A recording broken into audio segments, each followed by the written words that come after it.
In the year 2147, the stars were no longer humanity's playground.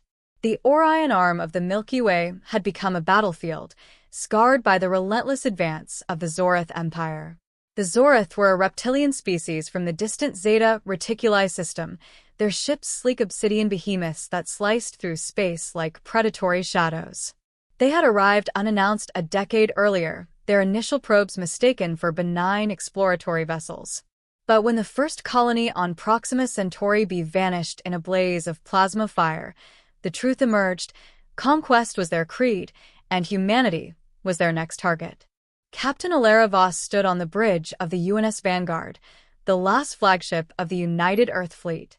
At 42, she was a veteran of the border skirmishes, her sharp features etched with the lines of too many lost battles. Her crew, a ragtag assembly of survivors from shattered worlds, numbered just over 200 engineers, scientists, and soldiers who had fled the fall of Mars' outpost. The Vanguard was an aging relic, a kilometer-long cruiser retrofitted with whatever scraps the fleet could salvage.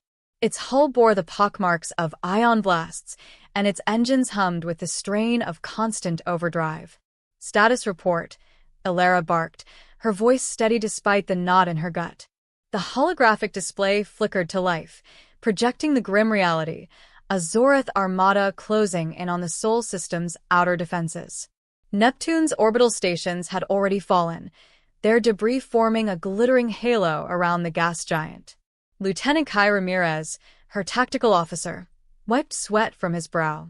"Captain, we've got 3 Zorith dreadnoughts leading the charge, each with plasma cannons that could vaporize a moon. Our shields are at 60%, weapons at half capacity. We've got maybe 2 hours before they're in firing range." Elara nodded, her mind racing. The Zorith outgunned them tenfold. Their technology was eons ahead: energy shields that absorbed kinetic impacts, faster-than-light drives that allowed instantaneous jumps, and AI swarms that predicted enemy maneuvers with eerie precision. Humanity's fleet had been decimated in the early days, grand battleships like the Everest and the Titan reduced to cosmic dust. What remained were guerrilla tactics, hidden-run strikes that barely slowed the invaders. But Elara had something the Zorith didn't: desperation-fueled ingenuity. As a child on Earth, she'd grown up in the ruins of the climate wars, learning to outthink foes with superior firepower.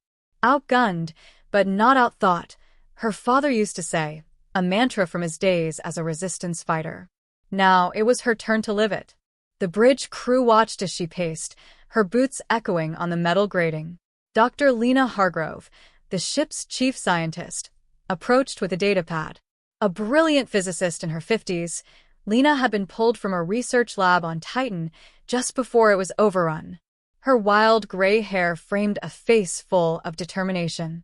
"Captain, I've been analyzing the Zorith comms we intercepted last week," Lena said. "Their ships operate on a hive-mind protocol.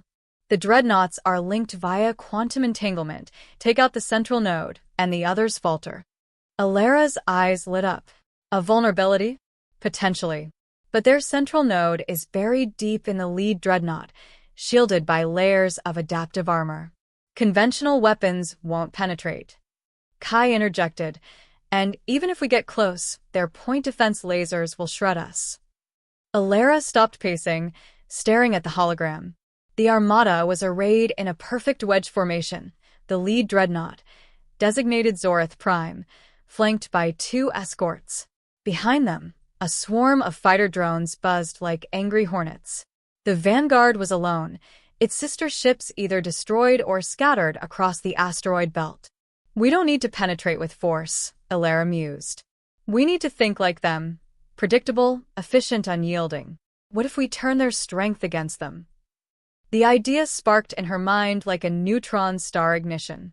The Zorith relied on their AI for everything: navigation, targeting, even life support. But AIs, no matter how advanced, followed logic trees. Humans? Humans improvised. "Dr. Hargrove, can we spoof their quantum link? Make them think one of their own ships is turning rogue?" Lena's brow furrowed. "It's risky. We'd need to hack their subspace frequency, inject a virus that mimics a command override. But our systems aren't compatible. Then we make them compatible, Elara said. Kai, reroute power from non-essentials to the comm array. We're going to broadcast a ghost signal. As the crew scrambled to obey, Elara outlined the plan. They would lure the armada into the Kuiper Belt, a vast ring of icy debris on the solar system's edge. There, amidst the tumbling asteroids, the vanguard could hide and strike. But the key was deception, using salvaged Zorath tech from a previous skirmish to forge a false signal, making Zorath Prime believe one of its escorts was malfunctioning and attacking. It was a long shot, but long shots were all they had. The vanguard lurched into action, its engines flaring as it dove toward the Kuiper Belt. Alarms blared, proximity warnings from the pursuing dreadnoughts. Plasma bolts streaked past, ionizing the void and shaking the ship. Hold steady, Elara shouted, gripping the command chair. The bridge shuddered as a glancing hit drained their shields to 40%. In the engineering bay, Chief Engineer Marcus Hale worked feverishly. A burly man with oil-streaked arms, he'd lost his family on Luna Base. Integrating the Zorath module now, he grunted over the intercom. This thing's like trying to mate a shark with a bicycle. Lena, beside him, typed furiously, calibrating the virus. It's based on their own code, recursive logic bomb. Once injected, it'll cascade through the hive, forcing a shutdown to prevent spread. Back on the bridge, Kai monitored the chase. They're gaining, Captain. 30 minutes to intercept. Elara's plan hinged on timing. As the vanguard entered the Kuiper Belt, she ordered a full stop behind a massive ice asteroid, its surface glittering under distant sunlight. The ship powered down to minimal emissions, becoming a ghost in the debris field. The Zorath armada followed, their sensors sweeping. But the Kuiper Belt was a chaotic mess. Magnetic anomalies, gravitational pulls from dwarf planets like Pluto disrupting clean scans. The dreadnoughts slowed, spreading out to flush their prey. Now, Elara whispered. Marcus activated the spoof. A burst of subspace energy emanated from the vanguard, mimicking the escort dreadnought's signature. The virus embedded itself. Alert. System breach. Isolate and neutralize. On Zorath Prime's bridge, or whatever passed for one in their alien architecture, the AI registered the anomaly. Protocols kicked in. The rogue escort was targeted for elimination to protect the hive. Plasma cannons swiveled. In a blinding flash, Zorath Prime unleashed its fury on its own ally. The escort ship erupted in a fireball, chunks of obsidian hulls spiraling into the void. Chaos ensued. The remaining escort, now isolated, hesitated, its links severed, AI protocols glitching. Drones swarmed erratically, colliding with asteroids. Phase 2. Elara commanded. The vanguard powered up, emerging from cover. Its railguns, though outdated, targeted the exposed underbelly of the confused escort. Kinetic slugs punched through weakened shields, venting atmosphere and crippling engines. But Zorath Prime recovered quickly. Its massive form turned, cannons locking on. A direct hit slammed the vanguard, breaching hull sections. Crew screamed as bulkheads sealed. Shields critical. Kai yelled. Elara gripped the console. Evasive maneuvers. Lena, deploy the countermeasures. From the vanguard's bays, they launched decoys, salvaged probes rigged with Zorath transponders. The decoys scattered, broadcasting false positions. Zorath Prime's AI, still reeling from the virus, divided its fire, wasting energy on phantoms. The middle of the battle stretched into a grueling dance. The vanguard weaved through the asteroid field, using gravitational slingshots to outmaneuver the lumbering dreadnought.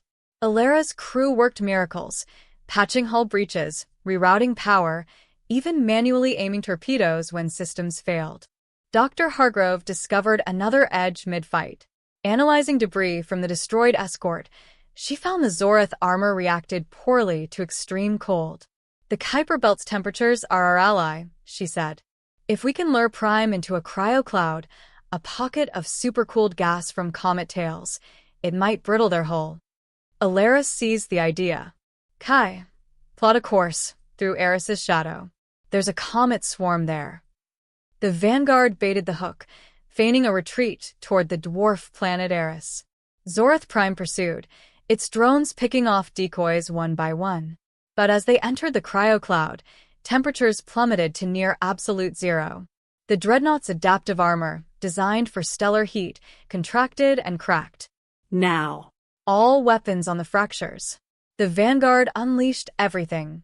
Railguns, missiles, even experimental particle beams scavenged from a fallen ally ship.